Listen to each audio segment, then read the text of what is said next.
లంకాధిపతి రావణుడు పరమశివుడి మహాభక్తుడు. అతడు ఎన్నో సంవత్సరాలు ఘోర తపస్సు చేసి పరమశివుడిని ప్రసన్నం చేసుకున్నాడు. చివరకు శివుడు ప్రత్యక్షమై, రావణ, నీ భక్తి నాకు ఎంతో ఆనందం కలిగించింది. నీకు ఏం వరం కావాలో కోరుకో అని అన్నాడు. రావణుడు నమస్కరించి, శివ, నేను ఎప్పుడూ మీ సన్నిధిలో ఉండాలని కోరుకుంటున్నాను. దయచేసి మీ ఆత్మలింగాన్ని నాకు ప్రసాదించండి.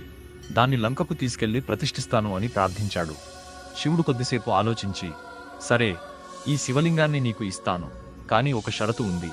దాన్ని భూమిపై ఎక్కడా పెట్టకూడదు.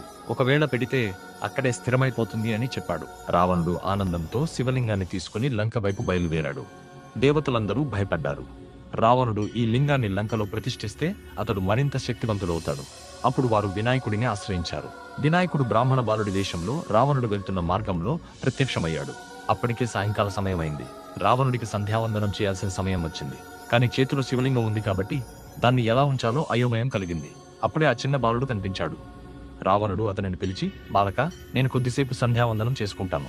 ఈ శివలింగాన్ని కొద్దిసేపు పట్టుకో, కానీ నేలపై పెట్టకూడదు అని చెప్పాడు. బాలుడు అమాయకంగా, సరే, కానీ నేను ఎక్కువసేపు పట్టుకోలేను. 3 సార్లు పిలుస్తాను, రాకపోతే నేలపై పెట్టేస్తాను అన్నాడు. రావణుడు అంగీకరించి పూజలో మునిగిపోయాడు. బాలుడు 3 సార్లు పిలిచాడు. రావణుడు పూజలో మునిగిపోయి వినలేకపోయాడు. వెంటనే బాలుడు శివలింగాన్ని నేలపై ఉంచేశాడు.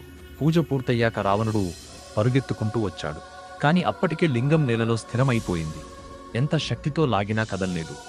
అప్పుడు అతనికి అర్థమైంది, ఆ బాలుడు సాధారణవాడు కాదని, స్వయంగా వినాయకుడే అని. రావణుడు శివుని సంకల్పం ఇదే అని గ్రహించి అక్కడే నమస్కరించి వెళ్ళిపోయాడు. ఆ ప్రదేశం పవిత్ర క్షేత్రంగా, గోకర్ణగా ప్రసిద్ధి చెందింది. నీతి: దేవుని సంకల్పం ముందు ఎంతటి బలవంతుడైనా తలవంచాల్సిందే. ఇలాంటి కథల కోసం మా ఛానల్ని సబ్స్క్రైబ్ చేయండి.